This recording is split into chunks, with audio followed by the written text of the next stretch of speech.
Hey everybody, Binti here, ever so ready to share my honest opinion on stuff I have watched. We have got an interesting one today, so strap up and get ready for the ride. This is In My Honest Opinion.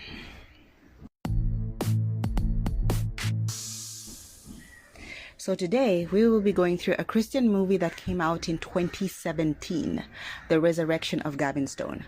I can't quite remember how I came across this movie, but for some reason it stuck with me, so So anyway, here is a brief summary of the movie. The story follows a man, Gavin Stone, who is a former child star turned complete bad boy.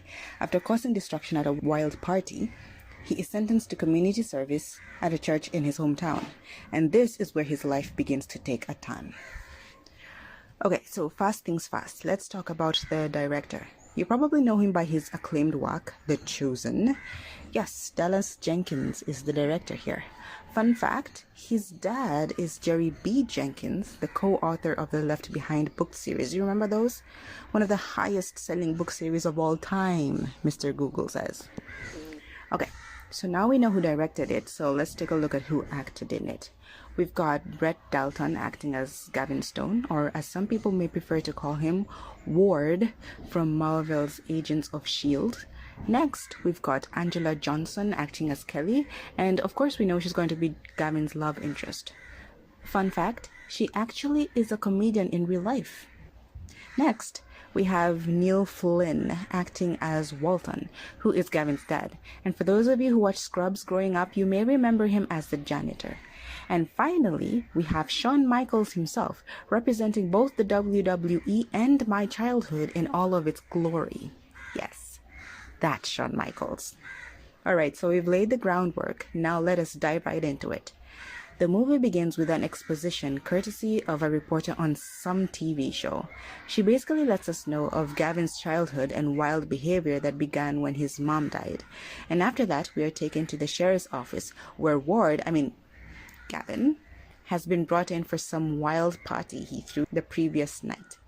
He's sentenced to community service at a church back in his hometown, and it is very clear in this scene that his relationship with his dad is not the very best. So, Gavin is taken to his hometown, and since he obviously doesn't have a place to stay, he has to go to his father, Walton. Now, Walton is, how do I put it? I think I could call him disillusioned with life, like he's resigned to his sad state of affairs.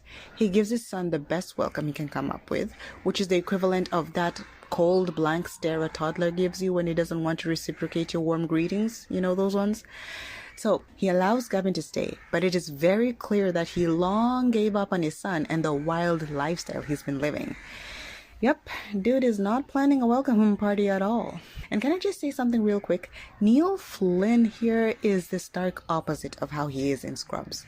And don't get me wrong, I don't expect him to act in the exact same way, but something about his performance in this movie was devoid of life. I kind of get what he was trying to do, but it really fell short for me. Who was responsible for that? The director? Neil? WWE? Anyway, it's now the first day of community service. Gavin drives up to the church and meets the pastor, who lets him know that he is aware of his bad boy history and reassures him, saying, "Nothing shocks me anymore." Nothing shocks me anymore? Is that true? Pastors out there, if you are watching, is that accurate? Does it really get to the point where you've met all sorts of people and had all kinds of things that people go through that nothing is a surprise anymore? And if so, what's that like? Gavin gets sent to clean the washrooms. As he goofs around in typical movie fashion, he meets Kelly by almost impaling her with his broom. He tries to katiyaha, but it backfires. And this doesn't end too badly for Gavin though, because he discovers that she's actually organizing an Easter play. Now the actor in Gavin cannot resist and he offers to help, but Kelly turns him down. But don't worry people, our Gavin is not one to give up easily, so when he catches a break, he steps in to watch the auditions. Now these auditions are ridiculous. You remember the weirder moments of Tasca Project Fame auditions? Something like that. Or the singing auditions in Pitch Perfect. Now that I think about it, when movies show auditions, they usually show a lot of the bad and goofy ones, and then like one good audition that goes through because it most likely has the main character doing it. Case in point, One Night with the King, High School Musical, and stuff like that. But like, why? They make it look like main characters are the only skilled ones in movies. Correct me if I'm wrong, but statistically speaking, shouldn't there be more than one good performance? Or at least a few okay performances, you know? Is there a movie where that doesn't happen? Can you think of any? Because I am blanking out on this one. And a side note, I just love how invested and psyched the adults are to be a part of the cast. I don't know how it is in a lot of churches here in Kenya, but in my experience, you don't see a lot of grown men and women auditioning for acting roles in a church play. That is something they usually leave for the younger folk in the name of busy schedules and such. I mean, it happens for sure, and I've experienced it, but it's not a common thing I've seen. But I digress. Back to the current audition. Gavin lies that he's a Christian in order to get a chance to audition. So there is a catch to this. Each believer has to give their testimony when they audition. Now Gavin obviously has no idea what a testimony is. So he goes to Mr. Google to find out how to lie his way through. And you know what? Points for effort, my man. Points for effort. Lying is bad, but points for effort. So Gavin gives the audition a go, trying out for the role of Jesus, of all people. But considering that this is Gavin we're talking about, it is no surprise. If he's going to be in a play, why not go for the lead role, right? And surprise, surprise, he really is good at his job. Now, Kelly is determined to hide how impressed she is with Gavin's acting. And I don't know why, because as far as Hollywood bad boys are concerned, Gavin actually seems nice and tame compared to others. Sure, he may be clueless and annoying at some points, but come on. Give him a chance, girl. So she listens to her father's advice and casts Gavin as Jesus after all, even though she's aware that he doesn't exactly understand everything he professes about being a Christian. And this becomes very clear during the fast rehearsal. Gavin has no idea what the Bible says, and that affects the work even though he is practically the best actor there. The major problem is that Gavin doesn't understand who Jesus is and what his deal was. He is so focused on the spotlight being on him as the main character, when in fact Jesus was never about the attention. He was humble. And can I just go off on a small ramble here? This thing about giving new believers or secular actors huge Bible roles or Christian roles in movies and plays, what's your take on it? Because sometimes I find it works out pretty well for the production if the actor is really talented, but other times, especially in this social media age, things can get a little blurry.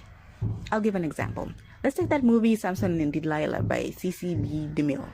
It's an old one, I know, it's 1950 something, but it's a classic, so stay with me. I doubt if any of the actors there were Christian, and I'm sure Cecil himself wasn't one either.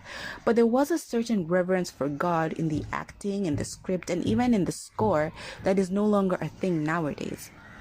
Now compare that with some, if not all, of the Christian movies today.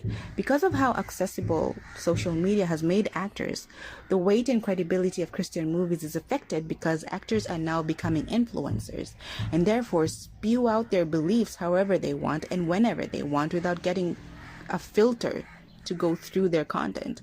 And they also share their entire lives and lifestyles for all to see. So you find actors playing Bible roles when in real life they stand for the complete opposite, or even worse, they try to implant their warped views in the work.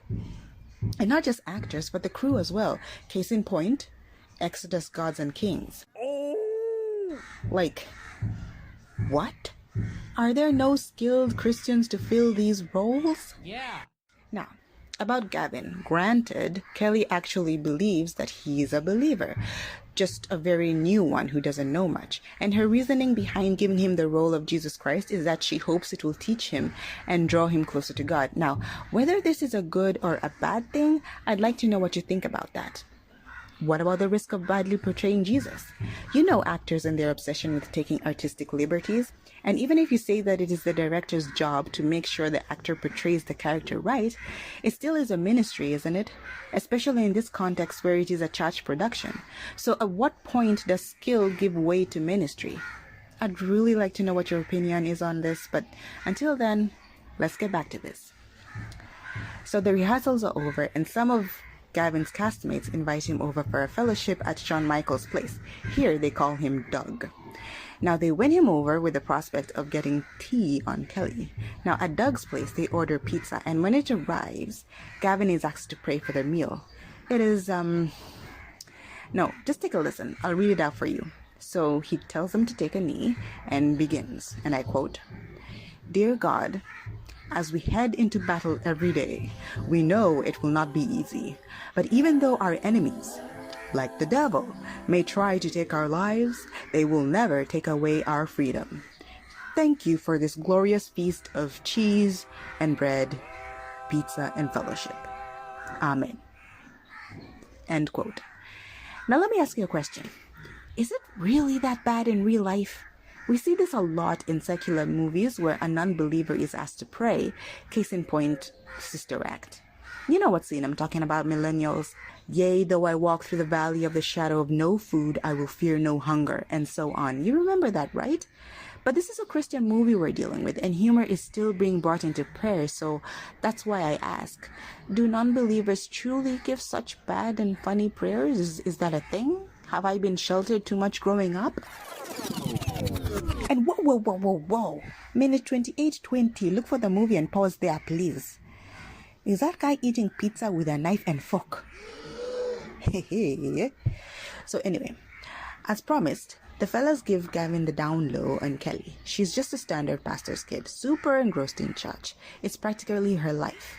She handles the kids' ministry and the annual production as well. Long story short, she has no time for social life, and there is no way they can ever measure up to her. And I have a few things to say about that, but I have a few things to say about everything, so I must restrain myself. So, down, Binti, down. Stay down! Stay down! Stay down! Stay down! Stay down! Now, I'm not sure if this is immediately after the pizza fellowship or if it's another day, but Gavin goes back to Dr. Google and does some more research. This time, he looks up how to be a Christian. Things like etiquette, image, the lingo. You know, this reminds me of a weird movie I watched years ago called Believe Me. It came out in 2014, and in this movie, the characters did a similar thing. They pretended to be Christians and threw outreaches to raise money for a fake charity or something, I forget. And each member of the team had to research various aspects of what they thought was Christianity. The language, the jokes, the dressing, and so on and so forth. And I gotta tell you, that movie was weird. I'm not entirely sure it was a Christian movie, but I watched it way back when and remember very little of it, so there's that. Maybe I should find it and review it next. Anyway, all this Gavin does in order to fit in with church and to some extent impress Kelly. So what does he do? He gets a very unimpressive makeover and a generic Christian bumper sticker for his car. And this just goes to show one of the major misunderstandings people have about what true Christianity is. A big assumption is that you have to go through a checklist on outward behaviors and appearances, when in fact it is the inside that matters. The rule of thumb is this: if you are renewed on the inside, it will automatically and eventually be reflected on the outside, not the reverse. Yeah! The funny thing is, Gavin doesn't even realize how weird he is behaving. In his quest to fit in, he stood out even more than before. There's no more, "Hi, how are you?" Now it's, "Blessings, peace be to you."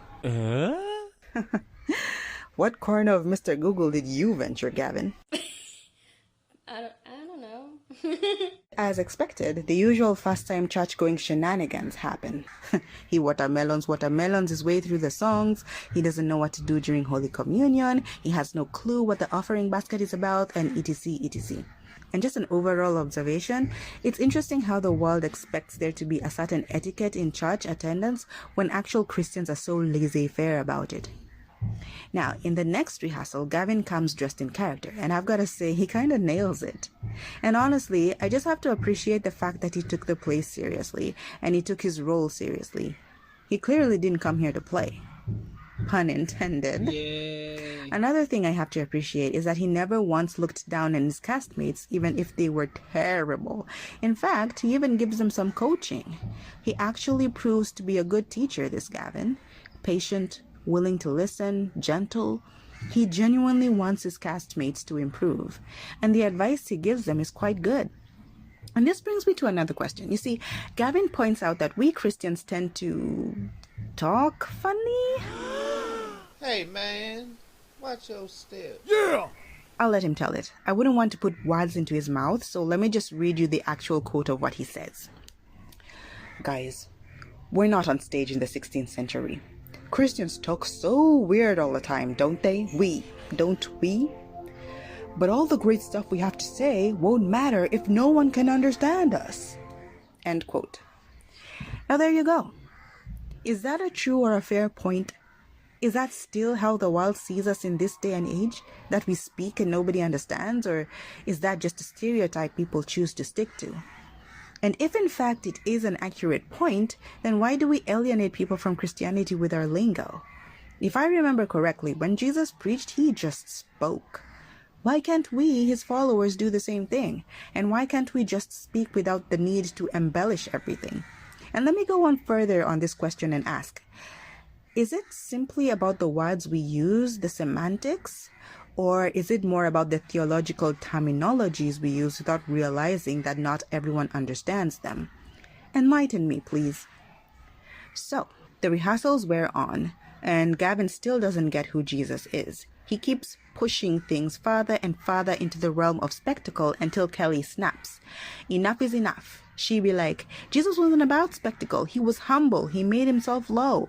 And let me just pause here and comment that this is applicable not only in acting, but also in Christianity. When you take a role to play in a production, you need to do your utmost best to find out everything you can about the character, right? That way you can really understand and personalize who you're playing. You can extend that to the Christian faith. You can call yourself a Christian all you want, but unless you get to really know who Jesus is and develop a relationship with him, you will remain unchanged and you will become disillusioned, and then you'll start to think that Christianity is a fraud when in actual sense you didn't fully commit in order to experience Jesus in his entirety. Just saying.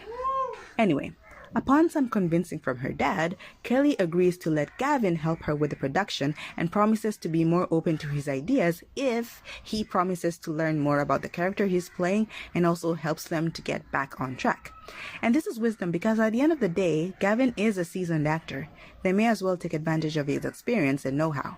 So the deal is made and we are treated to a little montage of Gavin getting more involved in the production. Gavin listening to the Sunday sermons and getting intrigued, and Gavin studying the Bible in his own time. It's a nice reminder that Christianity, like everything else, is not instant noodles. It's a journey that takes time. So remember, Gavin has a thing for Kelly and Kelly has a thing for Gavin even though she tries to pretend that she doesn't? Well, Gavin finally convinces her to go on a date. Yay! Sorry, a not date with him. Wait, what? Movies are weird. And let me just pause here and make a comment on this Gavin Kelly business. This romance is not romancing. I am not feeling the chemistry between these two at all. It is a dead romance. And no offense, but I think that most of the problem stems from Kelly's, or let me use the actress's real name for this point, Anjelah's side. She's just not that interesting or likable to watch on screen. There's a certain sternness on her features that makes her look closed off with no hope of ever opening up again. And I get it. Because Kelly does tell Gavin that she was wounded by her ex-fiancé years ago, but Anjelah takes the closed-off wounded soul thing a bit too far in my opinion. Anyway, during their date, Gavin challenges Kelly to tell a joke to prove that she can be breezy. And it's like, lol, they made the stand-up comedian play a woman who doesn't know how to tell a joke? Nice. Now, Gavin pokes fun at her attempt, but you see, I kind of liked her joke. I thought it was cute, so I don't know. I guess the lesson here is that comedy is subjective. Here's the joke, so you be the judge. Are you ready? Here it goes. How do you make a tissue dance? Put a little boogie in it. That's a cute one, right? I mean, I think it's cute. I think it's funny. Anyway, after the date, Gavin goes home and tries to have a little father-son moment with Walter. Remember him? Yes, he is still in the movie. Points to Gavin for trying, but Walter is so out of touch and unable to connect that he doesn't know what to say other than, okay, so? Ooh. Ouch. I felt that. I felt it. Poor Gavin.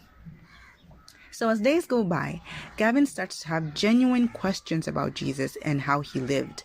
And just as this is happening, Gavin receives a call from his manager, Jack Roth. Jack finds it hilarious that Gavin, of all people, is playing the role of Jesus Christ, and that is something I have a problem with story-wise, because the movie did not once allow us to see his wild side, so that we could also find it hilarious that Gavin would play Jesus. I mean, they tell us how wild he was with the drugs and the alcohol, but we never really see it. And Gavin as a person seems like a pretty nice guy anyway, so why is it so hilarious that Gavin would play Jesus? We got a problem with the storytelling here. Dun, dun, dun. But back to Jack. Jack tells him not to worry because he is doing his best to hook him up with some super big director who saw clips of Gavin's wild party and was so impressed by it. Put a pin on this, we'll get back to it in a few. So from here on, it is pretty much more rehearsals, more discovering who Jesus is, and Gavin helping out Doug on his Sunday morning ministry. And all this just adds on to Gavin's shifting opinion on Christianity, and it's pretty nice to watch. So after the final rehearsal before the show, Kelly invites Gavin over to her place for coffee so they can discuss costumes and stuff. But before Gavin can leave, he gets a call from that super big director Jack was talking about earlier. He has an opportunity for Gavin to be a regular on his show. And this is no small thing. Now, Gavin is a nice guy, so he says he already is committed to a production, but the director blows him off and tells him to let his understudy take over the role. After all, this is the opportunity of a lifetime, the stuff dreams are made of. Gavin reluctantly agrees to this, and in typical movie fashion, Kelly's assistant has heard the whole thing and promptly tells Kelly about it. So, when Gavin goes to Kelly's house, Kelly is already up in arms and ready to confront him. They exchange words a bit. "How could you leave me? We need you." "I need this. It's an opportunity of a lifetime. My career's at stake, man." And so on and so forth, until finally Gavin confesses that he wasn't even a Christian to begin with. At all. And we see a true sign that Gavin's perception of God is warped in what he says here. I quote, "Doesn't God want me to pursue my dream? To be happy?" Okay, it is a valid question. After all, why worship a God that doesn't want you to be happy? But it's really not about your happiness, is it? It's about joy, eternal life, a relationship with God. It's about Him, not you. Living for God brings you joy. But this is something Gavin will have to learn on his own. So, argument, Kelly is pissed and Gavin leaves. Game over. Now, at the TV shoot, Gavin quickly realizes that he is not the man he once was. You see, the super big director man wants the old Gavin, who was a drunk, druggy playboy, and even slips something in Gavin's drink to help him tap into that. This is despite Gavin telling him that he is clean and that he doesn't do drugs anymore. Can you even? How could you? Gavin can't do it. He finally realizes that he never had a friend in the movie industry and that nobody ever really looked out for him, unlike his true friends back at the church. So he leaves the set and flies back to his hometown. He immediately goes back to the church where yet another final rehearsal is underway. What is going on? Oh, probably for the cast to get used to walking with the understudy Jesus now.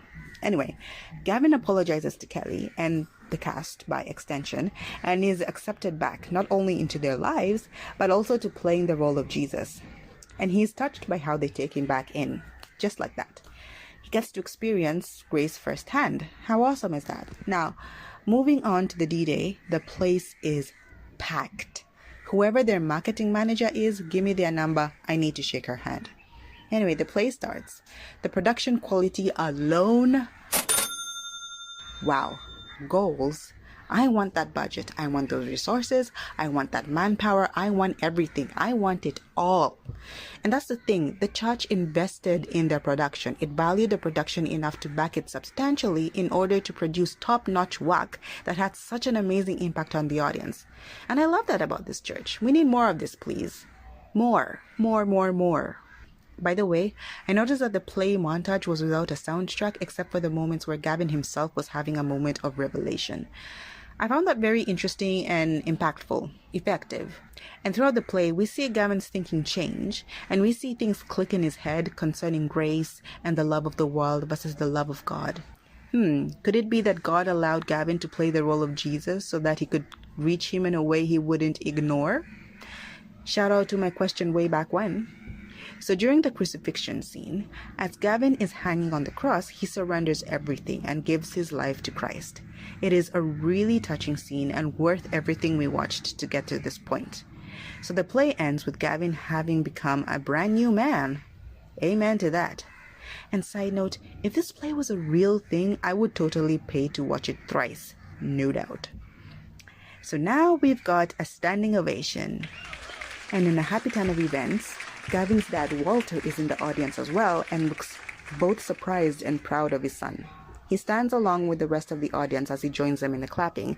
And here's a pop quiz for you. Did Walter give a standing ovation because A, everyone else was doing it, B, he couldn't see his son through the standing people so he had to do it, or C, he was actually impressed? Support your answer, 20 marks. And after that, it's pretty much 2 minutes of fluff and the movie ends. We made it! So here are my thoughts. I liked it a lot.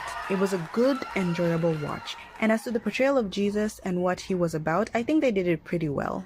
Like, instead of focusing on Gavin's worldly perception of him, they took the time to correct those views and say, no, Jesus wasn't like that, he was like this, and this is what he was about, and so on.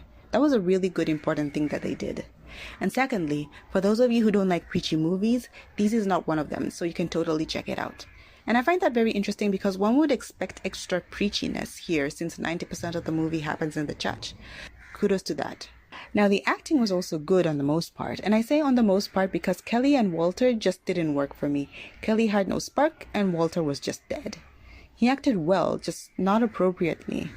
And I'm going to pin that one on the director. Sorry, Dallas, I'm looking at you. Overall, it's a good movie, good for family, good to pick apart over dinner as a family. For parents, you can definitely watch this with your kids and have discussions on the Bible and Christianity and doctrine. So at the end of the day, I give it a solid woohoo! Thanks everybody for listening. If you enjoyed it, like, share, and of course follow. Looking forward to seeing you in the next episode, but until then, I've shared my honest opinion. What's yours?